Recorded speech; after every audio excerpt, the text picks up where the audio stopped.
I am so excited to have Jessica here. Jessica, I like, I'm one of those, like, I see what you're doing. I see you on Twitter, and I think that it's amazing, like really fantastic work. So I just wanted to express that off the top because it's always like fascinating what I see you do. So thank you so much for being here tonight. Tonight on the East Coast. Jessica is going to talk to us today about demystifying web scraping, getting all of the data that we need. And I'm excited about this because it's using Python for web scraping. So you're not using ChatGPT. I am trying to use ChatGPT. I haven't quite gotten it to work for me, but you know, I'm kicking it old school because 2 weeks ago, ChatGPT was a thing, and I had to do it the hard way. But I'm still trying to learn how to get ChatGPT to work for me. I think a lot of people are, where it gives them reliable responses and not biased ones. All right, well, Jessica, I am not going to take up any more of your time. I would love for you to take it away and share about web scraping for us. Right. Thank you.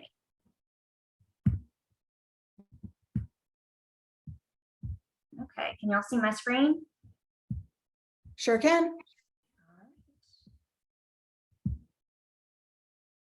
And thank you, Emily. Thank you, all the Fringe Festival volunteers and presenters. I've learned so much tuning in today. I've really enjoyed it. All right.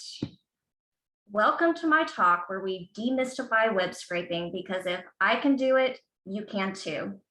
I call this ugly scraping, pretty vizzing, because my code tends to be a little messy and maybe not that efficient.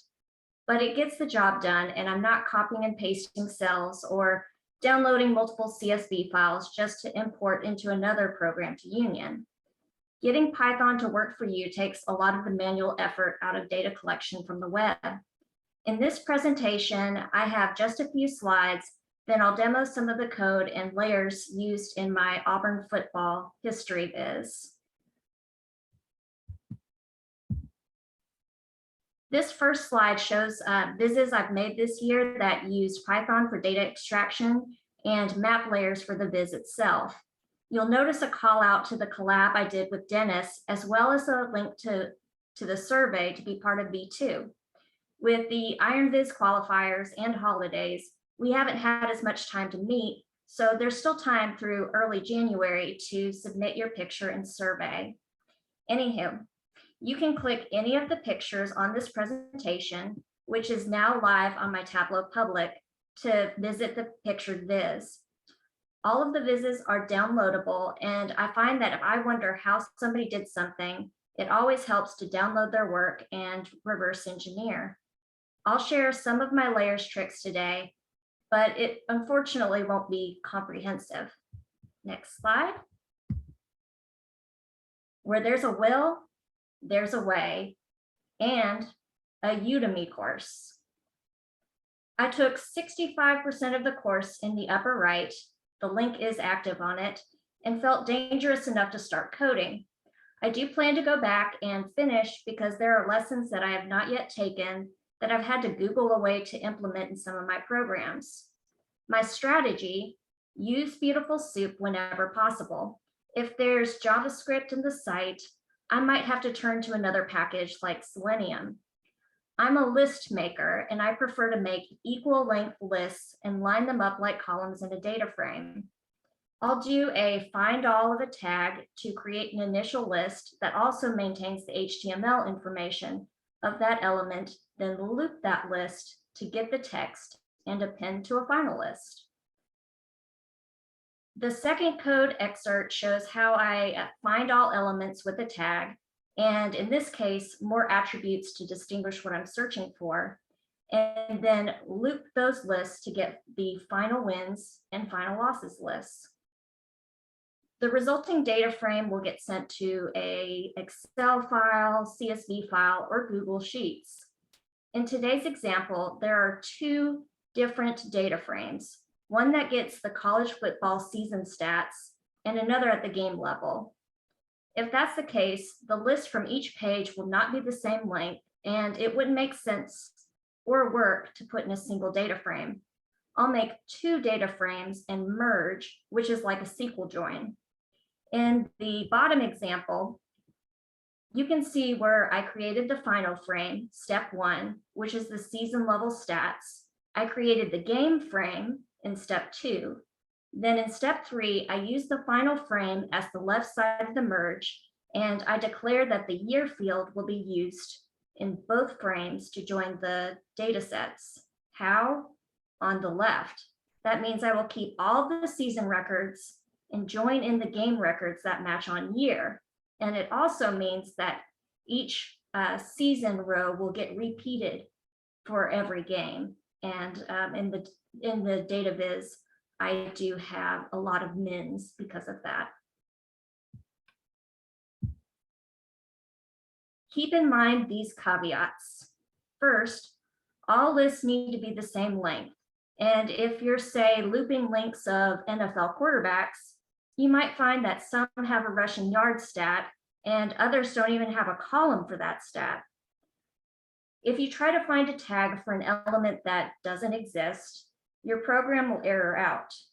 Unless you do something like try and except, which you can see in all 3 of the excerpt examples to the right, which pretty much says, if this won't work, don't throw an error, do this other thing instead, like append a none value to keep the list the same length. All right. Python is punctuation, case, and indent sensitive. I use Jupyter Notebook as my IDE, and I like that as long as I'm putting in appropriate colons, it will automatically indent where needed. I also like that if there's an error, it tells me the line number it's on. Program in sleeps to avoid getting blocked from the web page. I actually got temporarily blocked from the example I'll be showing tonight. And I think it's because they changed their call threshold, or they've got my number. Print statements are the bomb because you can figure out where your program is at and debug infinite loops. Like if you were doing while I less than equal to 10, and you didn't also have I equals I plus 1 in the code, so it stays 0 forever, things like that. Print the I. Finally, make sure to test resulting data against the site to make sure it's complete and any merges you didn't cause unexpected duplication. The last excerpt from Stand Up Live finds shows from 2 different classes because I realized I was missing some events while comparing my results to the site. All right, let's get to the demo.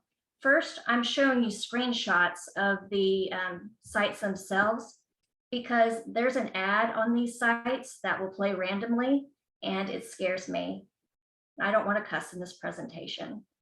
So you can see years are descending here on the season site, and each season will have a respective game link. All right, let's do a little Python. You'll see I've already prepped a little bit of the code here.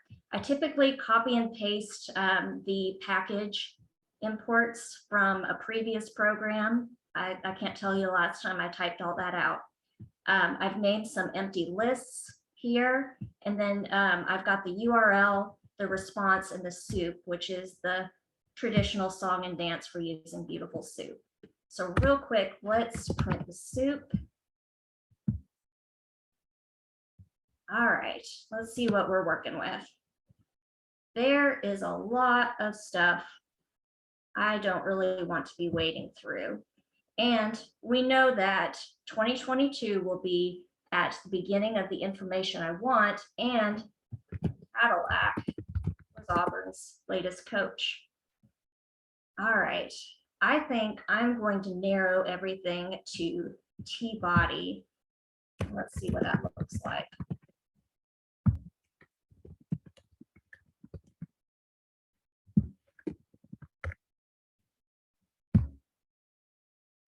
All righty. Much better. All right. We'll do a quick example of the winds. Let's take a look. All right. We see winds right here. All of these are TD. TD is the tag for a cell. So TD is not enough. We'll say winds equals table.find all TD. And then let's add attributes, class, right, and stat.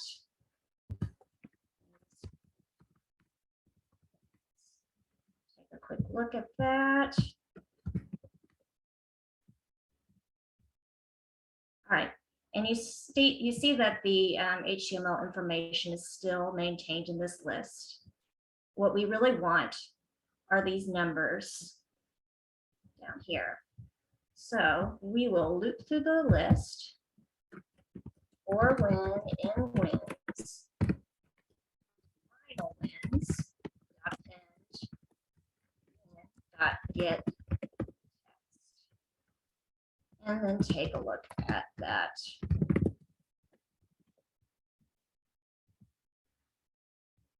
All right, that looks good. And real quick, let's test the length of that list. 120. All right, we know that's the length of any other list we make. We want that to be the length. All right, we're going to do a twofer here. Let's table down here. We know that we want not only the year text, but we also want to grab a link where that year was shown. So let's find year. All right, we see it right there. Class is right, data stat is year ID. So years equals, here, we'll just copy this.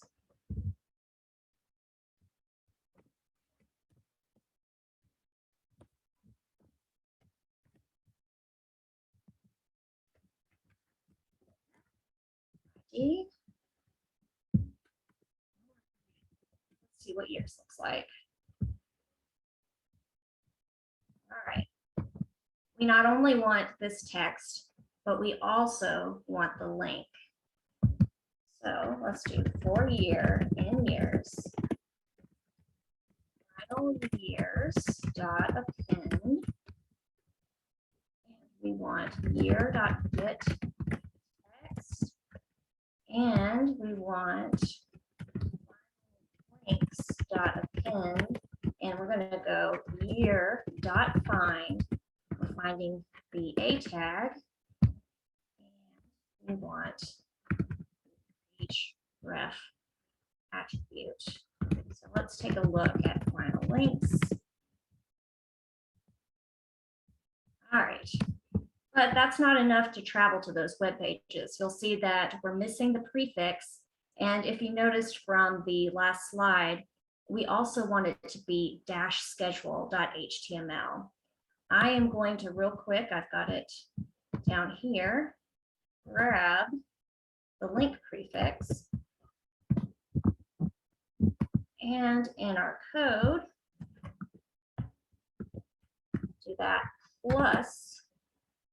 And then we're going to do a replace .html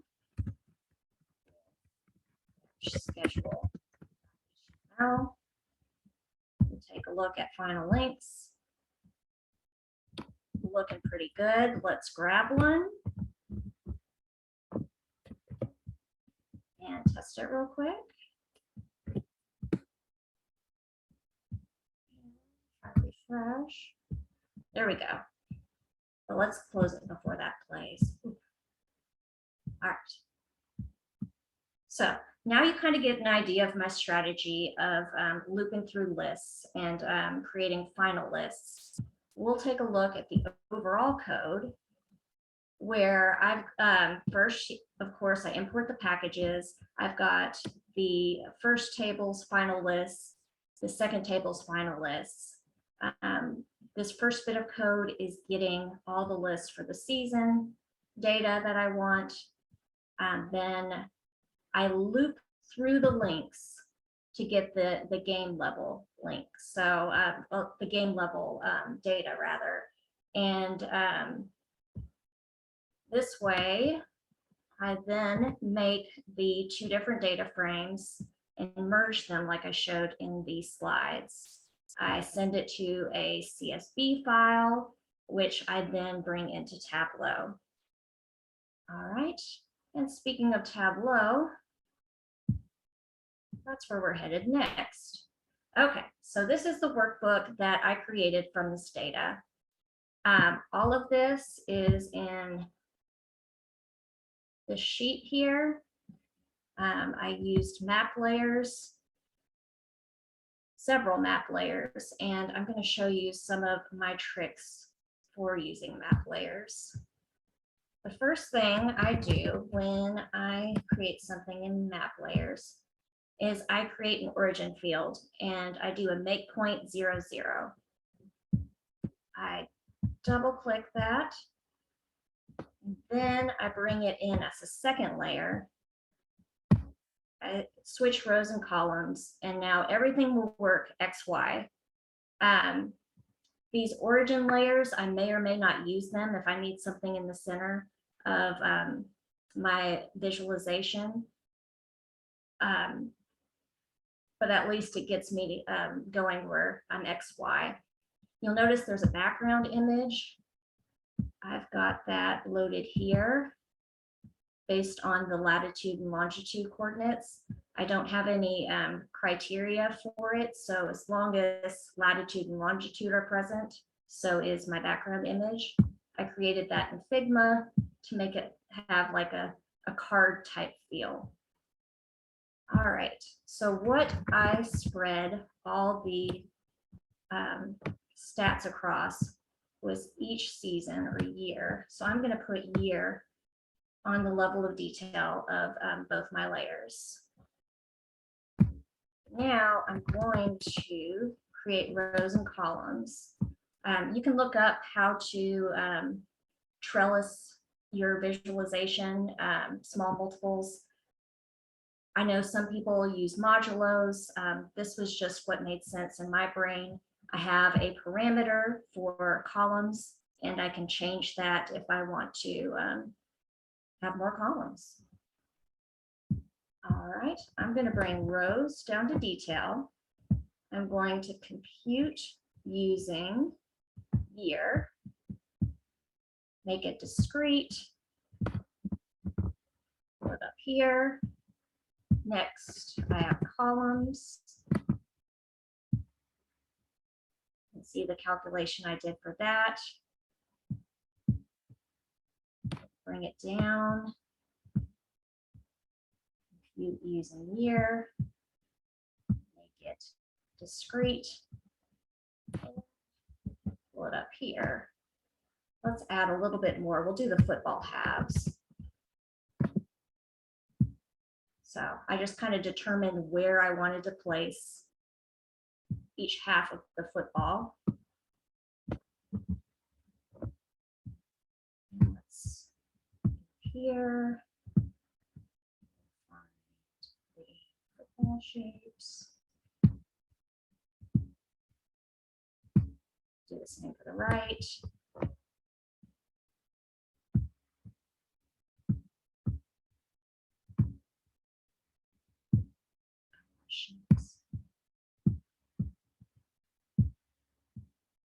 All right, and you notice they didn't spread all the way across the viz because I don't have year on detail.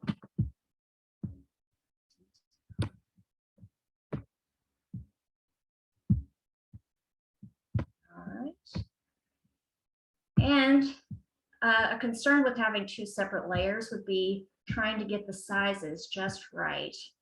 I figured out, probably by accident, that if I put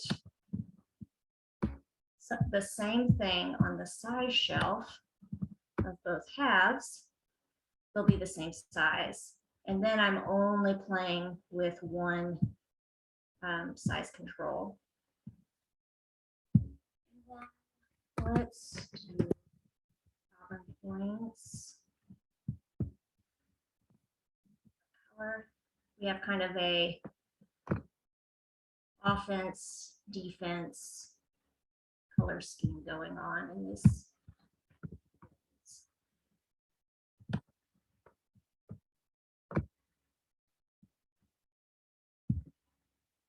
So there, that's a little bit of some of my layers tricks, how I make lists in Python. Are there any questions? Well, let's see. I don't see any in the Q&A right now, but if you have any questions for Jessica, please put them in the Q&A. I will just say, well, we've got a couple of or comment here. This was the best map layers tip ever when you were sharing that. I think it's like my mind is blown.